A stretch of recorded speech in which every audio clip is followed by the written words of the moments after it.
오늘은 예수 그리스도를 입으라 라는 제목으로 하나님의 말씀 나누려고 합니다. 그리스도인들이 가져야 할 이 시대에 대한 기독교인의 관점은 곧 임박할 예수님의 재림을 기다리는 자세로 하루하루를 살아가야 한다는 것입니다. 종말론, 재림론이라는 어떤 특정한 이단 종교단체가 말하는 그런 의미에서가 아니라 언제라도 우리가 주님을 맞이할 준비를 갖추고 살아야 한다는 것이죠. 그런 마음가짐이 있는 사람과 없는 사람의 차이는 천지 차이이기 때문입니다.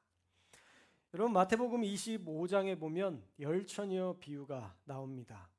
열처녀가 결혼식을 위해 등불을 준비해야 되는데 슬기로운 다섯 처녀는 여유롭게 기름을 준비했고 미련한 다섯 처녀는 기름을 적당하게 준비했습니다. 결국에 신부들이 생각하는 시간보다는 신랑이 더 늦게 오게 되었는데 슬기로운 처녀들은 여유롭게 신랑을 맞이할 수 있었지만 이 미련한 처녀들은 등불을 구하러 기름을 구하러 나갔다가 혼인잔치에 들어오지 못하고 문이 닫히게 되는 초유의 사태를 맞이하게 됩니다. 그래서 기름을 구하러 나갔던 여인들이 돌아와서 문을 열어달라라고 간절히 청했지만 주인은 내가 너희를 알지 못하노라 라고 성경에서 거절합니다. 그리고 마치 독백처럼 마태복음 25장 13절에 이렇게 말씀하죠. 그런즉 깨어 있으라. 너희는 그 날과 그때를 알지 못하느니라. 예수님의 오시는 날이 언제일지는 아무도 모르기에 너희는 한 시도 딴 생각하지 말고 깨어 있어야 한다라는 경고의 말씀인 것이죠. 오늘 본문도 그렇습니다. 때가 언제일지 모르니 항상 깨어 있으라 말씀하고 있습니다.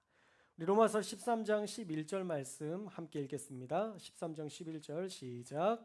또한 너희가 이 시기를 알거니와 자다가 깰 때가 벌써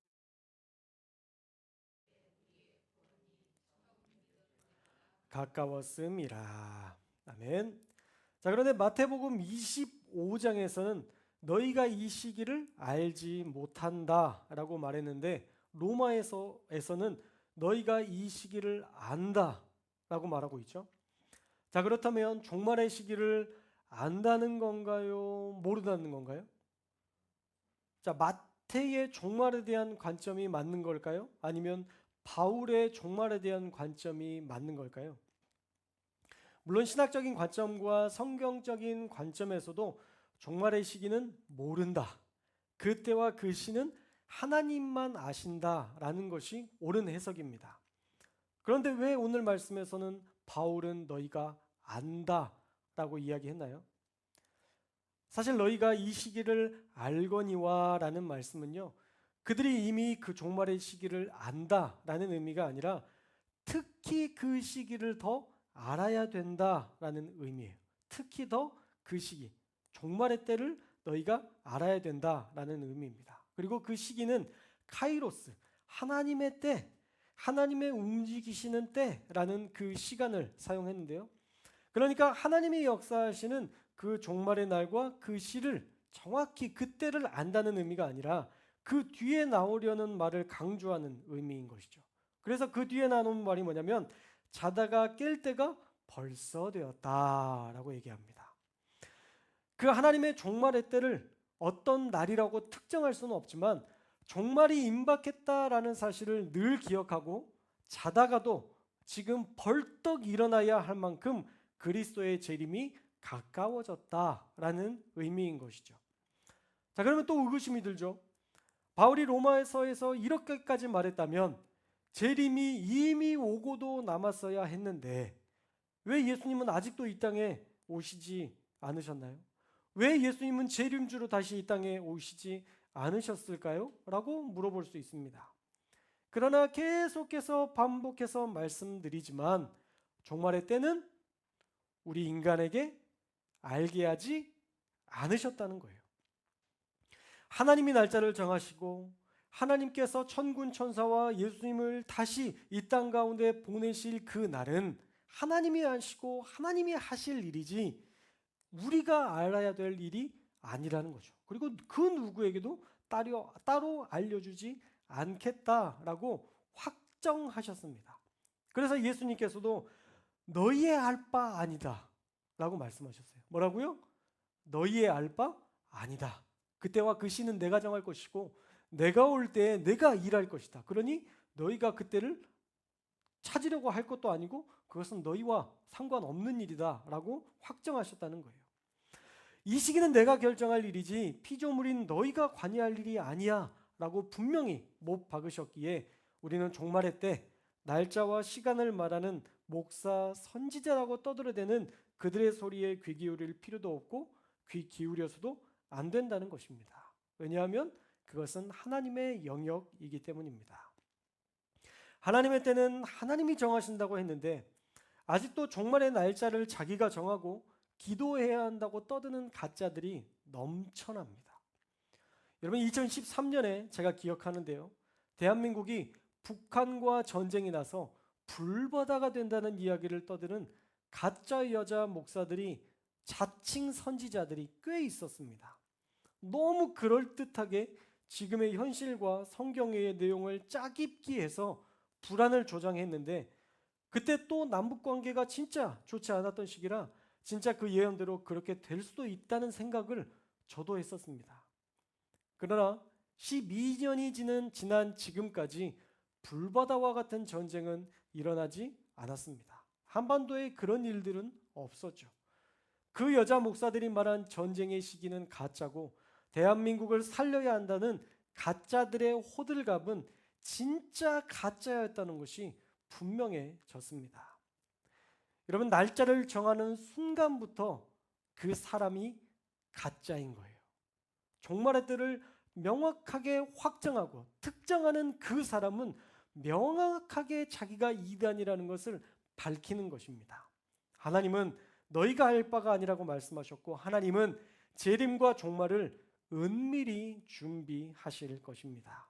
그래서 준비되지 않은 미련한 다섯 처녀가 기름을 준비라고 할 때 슬기로운 다섯 처녀만 맞이해 주신 것처럼 그렇게 철저하게 준비된 사람, 신실하게 믿음으로 구별된 사람들만 하나님은 구원하실 줄로 믿습니다. 그때 내가 신랑의 얼굴을 안다고 바득바득 우겨도 내가 너희를 도무지 알지 못한다는 주인의 냉철한 평가로 그 사람은 외면받을 거예요. 그러니 우리는 자다가도 벌떡 일어나서 예수님의 재림을 기다리는 사람처럼 우리가 만날 우리 주님의 때를 잠들지 말고 깨어서 기다려야 하는 것입니다. 여러분 바울은요, 그가 살던 시기를 밤이 깊고 낮이 가까워지는 시기였다라고 12절에 이야기합니다. 우리 12절 말씀도 읽겠습니다. 12절 시작. 밤이 깊고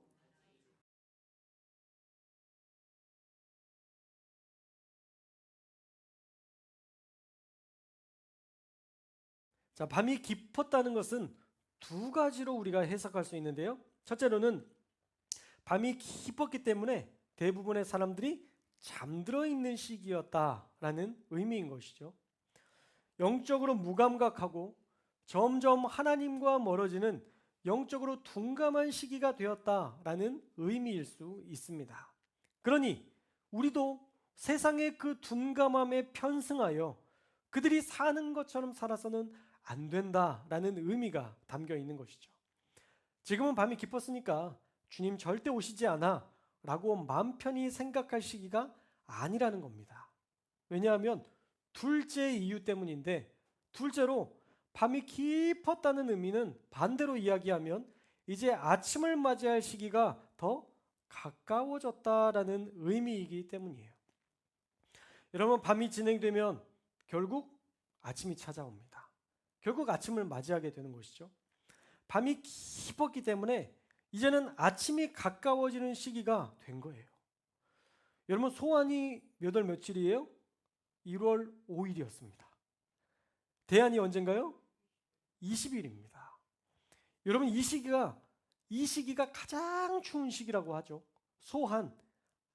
그리도 추위가 작은 때라고 하지만 강력한 추위를 우리는 그 시기에 잠깐 경험을 했었습니다. 또 대한이라고 해서 큰 추위를 우리가 맞이하게 된다는 것이죠. 지금이 어쩌면 세상에서 가장 추운 시기일 거예요. 우리는 지금 가장 추운 겨울을 보내고 있는 것입니다. 그러나 이 시기가 지나면, 대한이라는 그 시기가 지나면 이제부터 봄을 맞이하는 시기에 가까워지게 되는 거예요. 밤이 깊어졌다는 것은 이제 아침을 맞이할 시기가 더 가까워졌다. 아침이 더 가까워졌다라는 의미입니다. 그래서 바울은 자다가도 깨어야 할 시기가 이 시기다라고 말했고, 이 시기에 해야 할 일도 명확하게 제시하고 있습니다. 12절에서 이미 읽었는데요. 어둠의 일을 벗고 빛의 갑옷을 입어야 한다라고 얘기하고 있어요. 따라 볼까요? 어둠의 일을 벗고 빛의 갑옷을 입자. 할렐루야. 여러분, 어둠의 일은 벗으라, 그리고 빛의 갑옷은 입으라 라고 말씀하는데, 먼저 어둠의 일과 멀어지는 것은 아주 쉬운 것처럼 비유적으로 설명하고 있습니다. 여러분, 어둠의 일은 어떻게 하면 돼요? 벗어버리면 돼요. 오늘 말씀해 보니까 어둠의 일은 그냥 벗어버리면 되는 것처럼 이야기합니다. 여러분, 벗는 게 쉬워요? 입는 게 쉬워요? 벗는 게 훨씬 쉽잖아요. 더더욱이 잘 개지만 않으면 더 빨리도 벗을 수 있어요. 마치 허물을 벗는 것처럼 샥 벗어버리면 몇 초 걸리지도 않습니다. 어둠의 일은 그렇게 쉬운 것이라고 비유하고 있어요. 그냥 벗어버리면 되기 때문입니다. 그런데 정말 더 어렵고 중요한 일이 있는데 그것이 무엇이냐면 빛의 갑옷을 입어야 한다는 거예요. 빛의 갑옷. 어둠의 일은 13절에 나옵니다. 방탕, 술 취함, 음란, 호색, 다툼과 시기를 이야기합니다. 여러분, 우리가 그런 것들에 대해서 버려버리라 라고 바울은 말씀하고 있습니다. 결국 이 어두움을 한 글자로 표현하면 죄라고 표현할 수 있을 텐데, 여러분, 죄는요 버리면 된다고 분명히 말씀하고 있어요. 여러분, 죄를 따르는 게 사실은 어려워 보이지만 사실은 버리는 게 훨씬 더 쉬운 일이에요. 우리가 그것을 따르는 게 훨씬 더 어려운 일입니다. 그래서 우리 가운데 있는 그 죄들, 시기, 분쟁, 고통, 어려움, 괴로움, 그 모든 것들은 아주 단순하게 생각해서 이것은 벗어버리면 되는 문제야 라고 생각하시고 우리가 거기를 가지 않으면 되는 거예요. 여러분, 도박을 끊는 것 어렵습니까? 쉽습니까? 사실은 되게 어려운 것처럼 보이지만 안 가면 되는 거예요. 여러분, 술을 끊는 건 어려운 거예요? 쉬운 거예요? 대단히 어려워 보이지만 술집에 안 가면 되는 거예요. 술을 가까이 하지 않으면 되는 겁니다. 죄는 그것과 가까이 하지만 않으면 얼마든지 끊어낼 수 있는 거예요. 그런데 정말 더 어려운 것은 무엇이냐면 바로 우리가 빛의 갑옷을 입어야 된다는 거예요. 빛의 갑옷을 14절에서는 구체적으로 무엇인지 명확하게 말씀하는데, 우리 14절도 읽겠습니다. 14절 시작. 우리 주 예수 그리스도로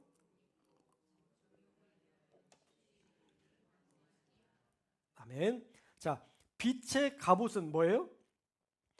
빛의 갑옷을 입으라 라고 얘기했고, 14절에서는 오직 예수 그리스도로 옷 입으라고 얘기하잖아요. 그럼 빛의 갑옷은 뭘까요? 예수 그리스도예요. 우리가 빛의 갑옷은 바로 예수 그리스도입니다. 즉 예수님을 입으라는 거예요. 자, 예수님을 입는다라는 말의 의미는 뭘까요? 여러분, 에베소서에서 구체적으로 예수님을 입는 것에 대해서 이렇게 표현하는데요. 에베소서 4장 24절 말씀입니다. 우리 한번 읽겠습니다. 4장 24절 시작. 하나님을 따라 의와 진리의 거룩함으로 지으심을 받은 새 사람을 입으라. 아멘. 자, 하나님을 따르고 의와 진리의 거룩함으로 지음을 받아서 새 사람이 되라는 거예요. 자, 이 말이 또 어려울 수 있는데, 의와 진리의 거룩함을 입은 사람은 어떤 사람이냐? 에베소서에 이어서 나오는 내용들을 살펴보면요, 참된 것을 말하고 분을 품지 말고 마귀에게 틈을 주지 말고 성령을 근심하게 하지 말라 말씀합니다. 그리고 마지막 절에서는 서로 용서하기를 하나님이 너희를 그리스도 안에서 너그러이 용서하셨듯이 너희도 용서하면 그것이 의와 진리, 거룩함으로 지으심을 받은 그러한 사람의 모습이다라고 얘기하는 거예요. 결국에는 예수님의 마음을 품고 예수님이 사셨던 삶을 본받아 살라는 거예요. 그런데 진심으로, 전심으로 따르라는 것이죠. 여러분, 흉내내는 것은 진짜가 아니에요. 요즘 성대모사 잘하는 사람들 너무 많잖아요. 어떤 개그맨 같은 경우는 30 몇 명을 따라하더라고요. 근데 그 사람의 성대모사가 너무 그럴싸하지만 그건 솔직히 이야기하면 가짜예요. 진짜가 아닌 거죠. 진짜는요, 흉내내지 않고 진심을 담습니다. 여러분, 가끔 맛집을 보면 음식을 준비하는데 진심입니다. 그렇게 하지 않아도 될 것 같은데 과하게 진심일 때가 있어요. 흉내내는 게 아니에요. 남의 이목이 중요하고 남의 이목 때문에 그렇게 하는 것이 아닙니다. 진짜 맛있는 음식을 만들고 싶은 진심 때문에 아무도 모를 자기만의 비법을 만들어 냅니다. 그런데 그 진심은 전해지게 마련이라는 것이죠. 그래서 사람들이 아무리 멀어도 찾아갑니다. 크고 화려하지 않아도 구멍가게 같아도 너무 오래된 가게 같고 지저분해 보여도 사람들은 그 진심에 감동되어 그곳을 찾아가게 됩니다. 우리 동네에도 하나 있긴 해요. 김치찌개 집인데 그 김치찌개가 하얀색이에요. 하얀색 김치찌개가 조금 이상하잖아요. 근데 그 육수를 만들기 위해서 뭐 20 몇 가지 재료를 넣어서 만든다고 이야기하더라고요. 먹어보니까 맛이 색다르긴 해요. 맛이 있긴 하더라고요. 여러분, 진심으로 만들고 정성을 다해 만들면 그것에 대해서 사람들은 받아들이게 되고 그것을 따르게 됩니다. 여러분들은 어떠신가요? 예수님을 믿는 여러분들은 진짜 믿음 가지고 살아가고 계십니까? 아니면 예수님 믿는 사람들 흉내내며 살고 계십니까? 가짜와 진짜는요, 시간이 지나면 드러나게 되어 있어요. 여러분, 진짜 금과 도금은 시간이 흐르면 압니다. 진짜 금은 안 바뀌어요. 땀이 묻어도 물이 묻어도 어떤 것이 묻어도 색깔이 바뀌지 않아요. 그런데 도금은 조금만 시간이 지나면 압니다. 살짝만 긁혀도 알아요. 그게 가짜라는 것을. 진짜 금과 도금은 어떤 압박이 주어지면 더 분명해지죠. 도금은 지워지지만 금은 어떤 일이 있어도 변하지 않습니다. 강한 불이 달궈지면 녹아버리지만 식어지면 불순물들은 다 사라지고 순금이 되어 원래 상태를 유지하게 합니다. 여러분, 이 모습이 예수 그리스도를 입은 상태라는 거예요. 어떤 일이 있어도 우리의 믿음은 확고하고 우리의 신앙을 흔들 수 없는 상태. 이게 진짜 믿음으로 사는 사람의 모습이라는 것입니다. 저와 여러분이 이렇게 확고한 진짜 그리스도인으로 살아가시기를 주님의 이름으로 축원합니다. 어떤 불의 연단이 오더라도 어쩌면 우리의 삶을 녹여버리는 고통이 있더라도 시간이 지나면 다시 잘 굳어져서 정금이 되어 그 빛을 드러내는 진짜 예수쟁이가 될 수 있기를 주님의 이름으로 축원합니다. 그래서 우리를 연단하고 연단해도 계속 우리의 삶에서 예수님만 드러나는 예수님을 입고 살아가는 인생이 되시기를 주님의 이름으로 축원합니다. 결국 우리 안에 예수님의 생각이 남아야 되고요. 우리의 마음에 예수님의 마음이 남아야 되고요. 우리가 행하는 이 모든 일에 하나님을 사랑하는 진심으로 주님을 따라서 예수님을 온전하게 입어야 빛의 갑옷을 입어야만 우리는 그렇게 예수님을 드러내는 인생이 될 수 있는 줄로 믿습니다. 그러기에 바라기는 예수님으로 빛의 갑옷을 여러분들이 입고 늘 전신 갑주를 취해서 날마다 예수님만 드러내는 진짜 예수 그리스도를 사랑하고 예수님을 따르는 제자로서의 삶을 살아가는 저와 여러분들이 되어서 매일마다 예수 그리스도를 입고 사시는 저와 여러분들 다 되시기를 주님의 이름으로 축원합니다. 기도하겠습니다.